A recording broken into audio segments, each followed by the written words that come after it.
Hello everyone, आज की class शुरू करते हैं। तो आज की क्लास में मैं आपको साइकोलॉजी के बहुत ही इंपॉर्टेंट क्वेश्चन करवाऊंगी, जैसे कि आपके आने वाले एग्जाम्स के लिए बहुत ही इंपॉर्टेंट क्वेश्चन रहेंगे जिसके लिए मैंने कवर किए हैं, जैसे कि HP TET, TGT, arts, medical, non medical, JBT, commission. तो ये सारे एग्जाम्स के लिए बहुत ही इंपॉर्टेंट क्वेश्चन है। तो एक एक करके आज हम डिस्कस करेंगे सारे क्वेश्चंस। क्वेश्चन नंबर 1 से शुरू करते हैं। On which basis is thinking considered the highest in a child's thinking process? मतलब कि बच्चे के सोचने की जो प्रक्रिया है, किस आधार पर सोचने को सबसे उच्च माना गया है? तो जो आधार है वो आ जाता है तर्क के आधार पर, थिंकिंग बेस्ड ऑन लॉजिक। ठीक है, तर्क के आधार पर। अब ये तर्क का जो आधार है ये क्या है, ये भी साथ में मैंने आपको यहाँ पे बताना है कि तर्क के आधार पर सोचना, ठीक है, थिंकिंग बेस्ड ऑन लॉजिक। तो ये जो एक प्रकार है कि इस प्रकार की सोच का विकास किसी बालक में भाषा संप्रेषण के आधार पर होता है, ये सबसे उच्च प्रकार की सोच कहलाती है। जो लॉजिकल थिंकिंग है, थिंकिंग बेस्ड ऑन लॉजिक, तो क्या है, सबसे उच्च प्रकार की जो है सोच कहलाती है। इसके अलावा और भी जैसे थिंकिंग आती है, जैसे अनुभव के आधार पर है, रुचि जिज्ञासा के आधार पर सोचना, अनुकरण के आधार पर सोचना, प्रयत्नों के आधार पर सोचना, कल्पना के आधार पर सोचना, या इसके अलावा प्रत्यक्षीकरण के आधार पर सोचना। तो बहुत सारे ऐसे इसके फैक्ट्स हैं, लेकिन तर्क के आधार पर इसका राइट आंसर रहेगा। जैसे कि बच्चे कैसे सोचते हैं, तो जो बच्चे हैं वो कैसे सोचते हैं, सोचना एक प्रकार का एक ज्ञानात्मक प्रक्रिया कहलाती है, जो कि जो ज्ञान को, जो नॉलेज को संगठित करने में एक काफी अच्छी तरह भूमिका निभाती है। ठीक है, तो इसमें जैसे कि काफी ज्यादा जैसे कल्पना है, अनुमान है, प्रत्यक्षीकरण हो सकता है। तो बालक के समक्ष हमेशा जैसे क्या, कोई वस्तुएं हैं, समस्याएं हैं, दृश्य हैं, तो इस तरह से जो है दिखते रहते हैं। तो उन्हीं के ऊपर जो है, उन्हीं के विषयों के ऊपर वो चिंतन करता रहता है और सोचता है। ठीक है, नेक्स्ट क्वेश्चन है क्वेश्चन नंबर सेकंड। तो क्वेश्चन नंबर फर्स्ट आपको अच्छे से समझ आ गया होगा, एंड नेक्स्ट क्वेश्चन है question number second. Learning by insight was introduced by. तो क्वेश्चन है, अंतर्दृष्टि द्वारा अधिगम का प्रतिपादन किया गया किसके द्वारा? बाय गेस्टॉल्ट साइकोलॉजिस्ट, गेस्टॉल्ट मनोवैज्ञानिकों द्वारा।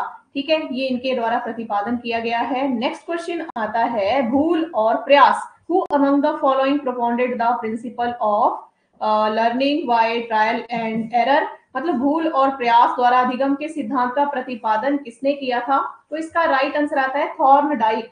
भूल और प्रयास का नियम, मतलब इसके द्वारा भी जो है सीखना होता है, जैसे कि प्रयास और भूल के नियम का प्रतिपादन थॉर्नडाइक को माना जाता है, प्रतिपादक जो है।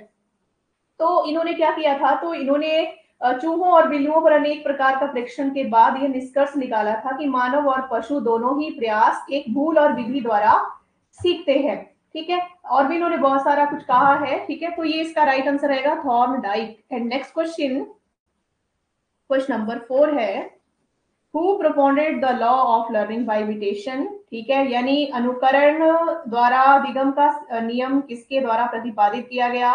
तो ये राइट आंसर रहेगा हेंगाटी के द्वारा। इसके द्वारा प्रतिपादित किया गया है हेंगाटी के द्वारा, मतलब अनुकरण द्वारा सीखना। ठीक है, तो सभी बालकों में अनुकरण की प्रवृत्ति भी पाई जाती है, और अनुकरण की प्रवृत्ति को और उसे सीखने की ओर प्रेरित करती है। तो इसी तरह से हेंगाटी ने सीखने के लिए बुद्धि की मतलब जैसे इन्होंने अनुकरण द्वारा सीखने के विषय में प्रयोग किया था, उसने लोहे की एक खोखली नली में केला डाल दिया और भूखे बंदर को कमरे में बंद करके उसे उस केले का जो खोखली नली थी कमरे में डाल दिया। ठीक है, तो क्या हुआ कि उसको क्या था, बंदर ने जो था बार बार जमीन पर पटक कर केले को निकालने का प्रयास किया, लेकिन उसे कामयाबी नहीं मिली थी। ठीक है, तो इस तरह से एक्सपेरिमेंट इन्होंने किए थे। तो हेंगाटी ने स्पष्ट किया कि अनुकरण द्वारा सीखना सीखने की एक महत्वपूर्ण विधि होती है। Right, and question number next है क्वेश्चन नंबर 5। क्वेश्चन नंबर 5 है, which of the following quality is required by a child to problem solve a problem? ठीक है, तो क्वेश्चन का मतलब ये है कि, तो यहाँ तक आपको अच्छे से क्वेश्चन नंबर 4 तक अच्छे से क्लियर हो गया होगा। ठीक है, अब नेक्स्ट जो क्वेश्चन है इसके ऊपर हम डिस्कस करेंगे। तो बच्चों में जैसे अधिकतम की वैकल्पिक अवधारणाएं जो होती हैं उनके बारे में आगे डिस्कशन हम करेंगे। तो इसमें सीखने जैसे कि which of the following qualities required by child to solve problem. तो इसमें जो राइट आंसर रहेगा, एक तो भाषा का विकास होना चाहिए, ठीक है, आत्मनिर्भरता होनी चाहिए, the habit of trying again and again, ठीक है, सीखने का प्रयास मतलब बार बार प्रयास करना, ठीक है, तो ये होना चाहिए। तो ये इसका राइट आंसर रहेगा। नेक्स्ट क्वेश्चन है logical thinking is an essential part of which of the following। तो ये क्वेश्चन है,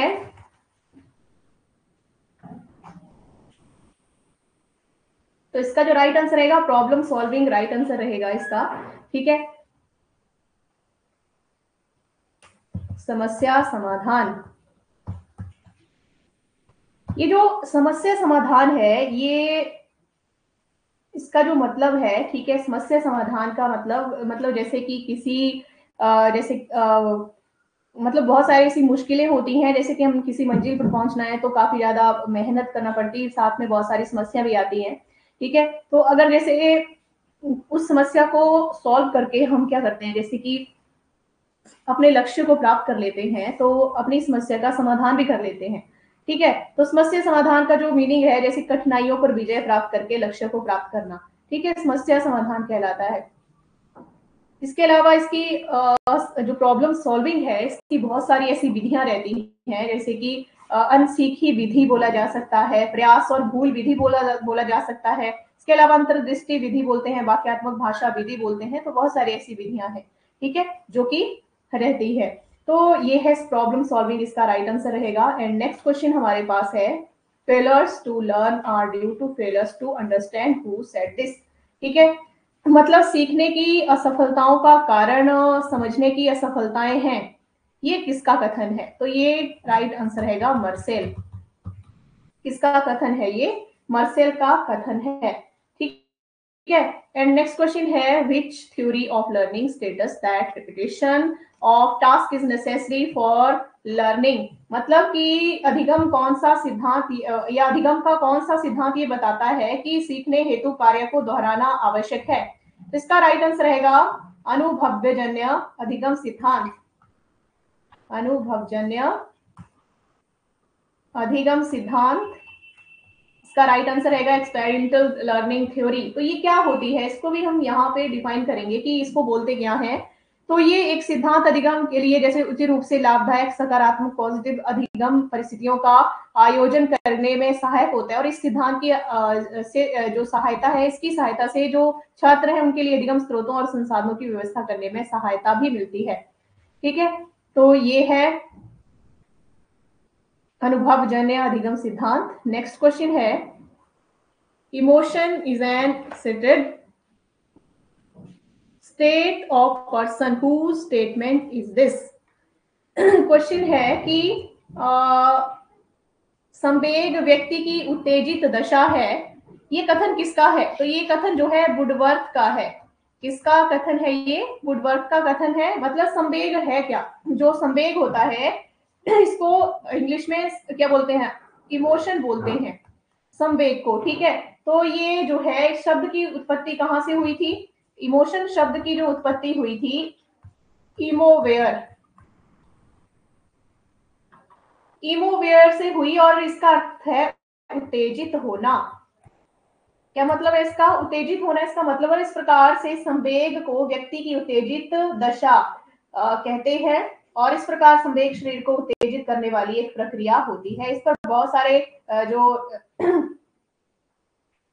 इसमें स्टेटमेंट दी गई है, जैसे कि वुडवर्थ संवेग व्यक्ति की उत्तेजित दशा है, इन्होंने ये कहा, ये कथन दिया। ड्रेबर ने कहा है संवेग प्राणी की एक जटिल दशा है जिसमें शारीरिक परिवर्तन प्रबल भावना के कारण उत्तेजित दशा को एक निश्चित प्रकार का व्यवहार करने की प्रवृत्ति निहित रहती है। जेएस रॉस ने कहा है, जर्सील्ड ने कहा है, ठीक है। तो संवेग के बहुत सारे ऐसे प्रकार होते हैं, जैसे कि भय, करुणा, दुख, घृणा, आश्चर्य, भूख, क्रोध, कामुकता, एकीकरण, आमोद, कृति भाव, वात्सल्य, आत्महीन, अधिकार भावना, बहुत सारे ऐसे प्रकार हैं इसके संवेग के, ठीक है। नेक्स्ट क्वेश्चन है, the theory of developmental momentum was propounded by whom among the following? मतलब विकासात्मक संवेग के सिद्धांत का प्रतिपादन किसके द्वारा किया गया? तो इसका राइट आंसर रहेगा ब्रिजेस। ब्रिजेस के द्वारा ये प्रतिपादन किया गया है। एंड नेक्स्ट क्वेश्चन है, at what age does the environment start influencing the emotions of a child? मतलब कि किस आयु वर्ग के शिशु के संवेगों पर वातावरण का प्रभाव पड़ना शुरू होता है? तो 5 से 6 वर्ष की आयु तक, ठीक है, 5 से 6 वर्ष। इसके अलावा नेक्स्ट है, next question, how many motivators has Maslow discussed in his motivation theory?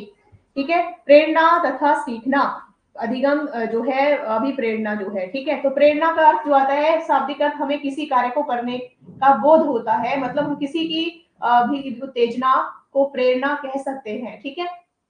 Motivation शब्द की उत्पत्ति जो हुई थी, जो मोटिवेशन शब्द है इसकी उत्पत्ति कहां से ये शब्द आया है? लैटिन भाषा से, ठीक है, लैटिन भाषा के मोटम शब्द से, किस शब्द से आया है? मोटम धातु से इसकी शब्द हुई, जो उत्पत्ति है हुई है, जिसका अर्थ है हैमूव मोटर,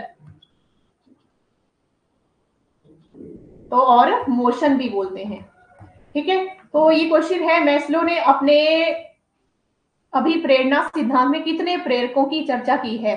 तो जो प्रेरक है वो 5 प्रेरकों की चर्चा यहाँ पे की गई है, मास्लो ने की है। एंड नेक्स्ट क्वेश्चन है, question number 13, the most important factor in the early personal development of a child is? मतलब कि किसी बालक के प्रारंभिक व्यक्तिक विकास में सर्वाधिक महत्वपूर्ण कारक क्या है? तो महत्वपूर्ण कारक जो रहेगा इसका, घर का वातावरण, home environment and child's attachment to parents. मतलब कि घर का वातावरण और माता पिता से बालक का लगाव, इसका राइट आंसर रहता है, ठीक है। एंड नेक्स्ट क्वेश्चन है, the calculated the learning process in the class, the physical environment of the classroom should be. मतलब कि कक्षा में अधिगम की प्रक्रिया को तीव्र करने के लिए कक्षा का भौतिक वातावरण होना चाहिए। कैसा होना चाहिए? एक तो होना चाहिए प्रकाश युक्त, ठीक है, इल्यूमिनेटेड, एप्रोप्रिएट टू सिट, ठीक है, मतलब बैठने में समुचित, और नॉइज फ्री, मतलब कोलाहल मुक्त होना चाहिए, ठीक है। And question number 15, an important factor contributing to the learning process in children is, मतलब कि बालकों में अधिगम की प्रक्रिया में योगदान करने वाला महत्वपूर्ण कारक क्या है? तो इसमें राइट आंसर एक तो एनवायरनमेंट आ जाएगा, जिसे वातावरण बोलेंगे, मोटिवेशन अभिप्रेरणा, एज ऑफ द चाइल्ड, ठीक है, बालक की आयु, तो ये होना चाहिए। तो इस तरह से बहुत ही इंपॉर्टेंट क्वेश्चन मैंने आपके एग्जाम के लिए कवर किए गए हैं, जो कि आपके TET, TGT, arts, medical, non medical, JBT commission के लिए बहुत ही इंपॉर्टेंट क्वेश्चन है। तो अच्छे से आप क्लास में बने रहें और वीडियो को ज्यादा से ज्यादा लाइक और शेयर करें, साथ में हमारे चैनल को भी सब्सक्राइब करें।